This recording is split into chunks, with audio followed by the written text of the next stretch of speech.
ನಾಗರಿಕರ ಸಾವು ನೋವುಗಳ ಬಗ್ಗೆ ಅಧಿಕೃತವಾಗಿ ಎರಡೂ ದೇಶಗಳು ಹೇಳಿಕೊಂಡಿಲ್ಲ. ಆದರೂ ಕೂಡ ಇಸ್ರೇಲ್ ಇರಾನ್ ಯುದ್ಧದಲ್ಲಿ ಭಾರಿ ಸಾವು ನೋವುಗಳಾಗಿದೆ ಎನ್ನುವಂಥ ಶಂಕೆ.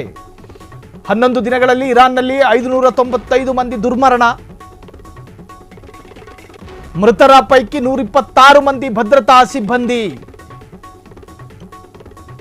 ಇರಾನ್ನಲ್ಲಿ 1400 ದಾಟಿದ ಗಾಯಾಳುಗಳ ಸಂಖ್ಯೆ. ಎರಡೂ ದೇಶಗಳಲ್ಲೂ ಕೂಡ ಸಾವು ನೋವುಗಳಾಗಿದೆ. ಇಸ್ರೇಲ್ನಲ್ಲಿ ಸಂಭವಿಸಿದ ಸಾವು ನೋವಿನ ಬಗ್ಗೆ ಲೆಕ್ಕ ಇಲ್ಲ, ಅಧಿಕೃತಪಡಿಸ್ತಾ ಇಲ್ಲ. ಇಸ್ರೇಲ್ ಇರಾನ್ ಯುದ್ಧದಲ್ಲಿ ಭಾರಿ ಸಾವು ನೋವುಗಳಾಗಿದೆ. ಸಾಕಷ್ಟು ವಿಶ್ವಾಸಾರ್ಹ ಅಂತಾರಾಷ್ಟ್ರೀಯ ಮಾಧ್ಯಮಗಳು ಇರಾನಿನ ಸಾವು ನೋವುಗಳ ಬಗ್ಗೆ ಖಚಿತಪಡಿಸ್ತಾ ಇದೆ. ಕಾರಣ ಆ ದೇಶದ ಒಂದಷ್ಟು ಖಚಿತ ಮಾಹಿತಿಯನ್ನು ಆಧರಿಸಿಕೊಂಡಾದರೆ ಇಸ್ರೇಲ್ ಅವ್ಯಾವ ರಹಸ್ಯವನ್ನು ಕೂಡ ಬಿಟ್ಟು ಕೊಡುವಂತಹ ವಿಚಾರವೇ ಅವರಲ್ಲಿಲ್ಲ. ತನ್ನ ಆಂತರಿಕ ಸಾವು ನೋವುಗಳನ್ನು ಬೇರೆ ದೇಶಕ್ಕೆ ಗೊತ್ತುಪಡಿಸುವಂತಹ ಯಾವ ಮಾರ್ಗಗಳನ್ನು ಕೂಡ ಉಳಿಸಿಲ್ಲ, ಎಲ್ಲವನ್ನು ಕೂಡ ಬಂದ್ ಮಾಡಿದ್ದಾರೆ. ಅಲ್ಲಿನ ಸೋಷಿಯಲ್ ಮೀಡಿಯಾಕ್ಕೂ ಕೂಡ ನಿರ್ಬಂಧವನ್ನು ವಿಧಿಸಿದ್ದಾರೆ. ಜೊತೆಗೆ ಅಲ್ಲಿರ್ತಕ್ಕಂತಹ ವಿದೇಶಿ ಯಾರು ಫಾರಿನರ್ಸ್ ಇರ್ತಾರೋ, ಬೇರೆ ಬೇರೆ ದೇಶಗಳಿಂದ ಇಸ್ರೇಲ್ನಲ್ಲಿ ನೆಲೆ ನಿಂತಿರ್ತಕ್ಕಂತಹ ಫಾರಿನರ್, ಅವರ ಏನು ಸೋಷಿಯಲ್ ಮೀಡಿಯಾದ ಖಾತೆಯ ಮೇಲೂ ಕೂಡ ಇಸ್ರೇಲ್ನ ಸೈಬರ್ ಟೀಮ್ಗಳು ಅತ್ಯಂತ ಆಕ್ಟಿವ್ ಆಗಿ ಕೆಲಸ ಮಾಡ್ತಾ ಇದೆ. ಕಾರಣ ಅಲ್ಲಿನ ಸಾವು ನೋವಿನ ಬಗ್ಗೆ, ಅಲ್ಲಿನ ಯುದ್ಧದ ಹಾನಿಯ ಬಗ್ಗೆ, ಆ ದೇಶ ಅನುಭವಿಸಿದಂತಹ ಯಾತನೆಯ ಬಗ್ಗೆ ಸ್ಯಾಟಲೈಟ್ ವಿಜುವಲ್ಸ್ಗಳು ಲಭ್ಯವಾಗ್ತಾ ಇದೆಯೇ ಹೊರತಾಗಿ ಇಸ್ರೇಲ್ ಈವರೆಗೂ ಅಧಿಕೃತವಾಗಿ ಒಂದೇ ಒಂದು ಅಸಲಿ ವಿಜುವಲ್ಸ್ ಅನ್ನ ಪ್ರದರ್ಶನಕ್ಕೆ ಒಳಪಡಿಸ್ತಾ ಇಲ್ಲ. ಕಾರಣ ತನ್ನ ದೇಶದ ಸಾವು ನೋವಿನ ಖಚಿತತೆ ಉಳಿದ ದೇಶಕ್ಕೆ ಸಿಗಬಾರದು ಅನ್ನೋ ಕಾರಣಕ್ಕೋಸ್ಕರ 11 ದಿನಗಳಲ್ಲಿ ಇರಾನ್ನಲ್ಲಿ 595 ಮಂದಿ ದುರ್ಮರಣಕ್ಕೀಡಾಗಿದ್ದಾರೆ.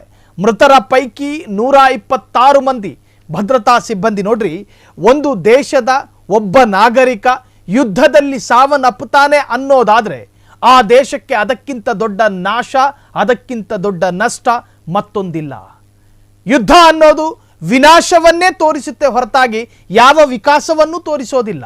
ಇಸ್ರೇಲ್ನಲ್ಲಿ ಒಂದು ನಾಗರಿಕ ಇರಾನ್ನ ದಾಳಿಗೆ ತುತ್ತಾಗಿ ಸಾವನ್ನಪ್ತಾನೆ ಅನ್ನೋದಾದ್ರೆ ಅದು ಇಸ್ರೇಲ್ನ ದೌರ್ಬಲ್ಯ. ಇಸ್ರೇಲ್ಗೆ ಅದಕ್ಕಿಂತ ದೊಡ್ಡ ನಾಶ ಮತ್ತೊಂದಿಲ್ಲ. ಇರಾನ್ನಲ್ಲಿ ಈಗಾಗಲೇ ಸಾಕಷ್ಟು ನಾಗರಿಕರು ಸಾವನ್ನಪ್ಪಿದ್ದಾರೆ. ಕಾರಣ ಏನು ಅಂತ ಕೇಳಿದ್ರೆ ಯುದ್ಧದ ಕಾರಣ, ಕ್ಷಿಪಣಿಗಳ ದಾಳಿ, ಅಟ್ಯಾಕ್. ಇರಾನ್ನಲ್ಲಿ 1400 ದಾಟಿದೆ ಗಾಯಾಳುಗಳ ಸಂಖ್ಯೆ. 1400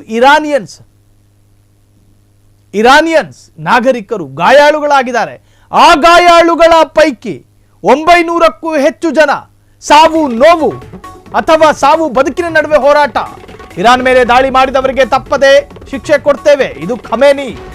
ಇಸ್ರೇಲ್ ಅಮೆರಿಕಾಗೆ ಕಠಿಣ ನಿರ್ಣಯಾತ್ಮಕ ರಿಯಾಕ್ಷನ್ ಇರುತ್ತೆ.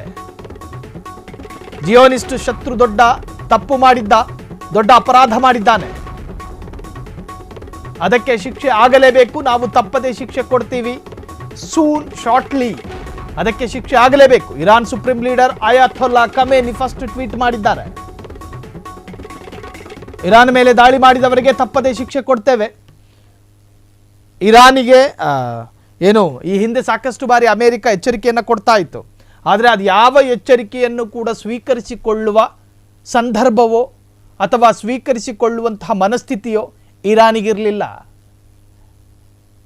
ಪ್ಯಾಲೆಸ್ತೀನ್ನ ಅದು ಯಾವುದೋ ಗಾಜಾ ಪಟ್ಟಿಯ ಹಾಗೆ ಒಂದು ದಾಳಿಗೆ ಶರಣಾಗಬಹುದು. ಗಾಜಾ ಪಟ್ಟಿಯು ಕೂಡ ಶರಣಾಗತಿಗೆ ಯಾವ ಘಳಿಗೆಯಲ್ಲೂ ಕೂಡ ಸಿದ್ಧತೆಯಲ್ಲಿರಲಿಲ್ಲ. ಆದರೆ ಇರಾನ್ ಅದರಂತೇನೆ ಅಂತ ಅನ್ಕೊಂಡಿದ್ರು. ಆದರೆ ಇರಾನ್ ಮಾತ್ರ ಯಾವ ಸವಾಲಿಗೂ ಕೂಡ ಬಗ್ಗಿರಲಿಲ್ಲ.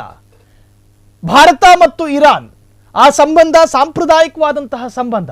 ಈ ಒಂದು 10 ವರ್ಷಗಳ ಎಡೆಯಲ್ಲಿ ಆ ಸಂಬಂಧಕ್ಕೆ ಕೊಳ್ಳಿ ಬಿತ್ತೆ ಹೊರತಾಗಿ ಈ ಹಿಂದೆ ದಶಕಗಳವರೆಗೂ ಕೂಡ ಇರಾನ್ ಮತ್ತು ಭಾರತ ಕಷ್ಟದಲ್ಲಿದ್ದಾಗ ಇರಾನ್ ಸಹಾಯ ಮಾಡಿದೆ. ಇರಾನ್ ಕಷ್ಟದಲ್ಲಿದ್ದಾಗ ಭಾರತವು ಕೂಡ ಪ್ರತಿ ಸಹಾಯವನ್ನು ಮಾಡಿದೆ. ಇಂಧನದಲ್ಲಿ ಬಹಳಷ್ಟು ಸಾಲ ಸೂಲದ ವ್ಯವಹಾರಗಳಿತ್ತು. ಇಂಧನದ ವಿಚಾರದಲ್ಲೂ ಕೂಡ ಭಾರತಕ್ಕೊಂದು ಸ್ಪೆಷಲ್ ರಿಯಾಯಿತಿ ಇತ್ತು. ಕಾರಣ ಖಮೇನಿಯವರ ತಾತ ಮೂಲತಃ ಭಾರತೀಯರು. ಸೊ ಹಾಗಾಗಿ ಇರಾನ್ ದೇಶದ ಅಧ್ಯಕ್ಷ ಅಯಾತುಲ್ಲಾ ಖಮೇನಿ ಅನ್ನೋ ಕಾರಣಕ್ಕೋಸ್ಕರ ಈ ಒಂದು 10 ವರ್ಷಗಳ ಎಡೆಯಲ್ಲಿ ಒಂದಷ್ಟು ಸಂಬಂಧಗಳು ಬಿಗಡಾಯಿಸ್ತೇ ಹೊರತಾಗಿ. ಹಾಗಾಗಿನೇ ಭಾರತ ನೋಡಿ ಪ್ರತ್ಯಕ್ಷವಾದಂಥ ಇಸ್ರೇಲ್ ಬೆಂಬಲವನ್ನು ವ್ಯಕ್ತಪಡಿಸ್ತಾ ಇಲ್ಲ. ಇರಾನ್ನನ್ನು ಬಿಟ್ಟುಕೊಡೋದಕ್ಕೆ ಭಾರತ ಬಯಸ್ತಾ ಇಲ್ಲ, ಇಸ್ರೇಲ್ನನ್ನು ಕೂಡ ಬಿಟ್ಟುಕೊಡೋದಕ್ಕೆ ಭಾರತ ಬಯಸ್ತಾ ಇಲ್ಲ. ಎರಡೂ ದೇಶಗಳ ಮಾನಸಿಕ ಮತ್ತು ದೈಹಿಕ ಸಂಬಂಧ ಸಂಪರ್ಕ ಭಾರತಕ್ಕೆ ಬೇಕು.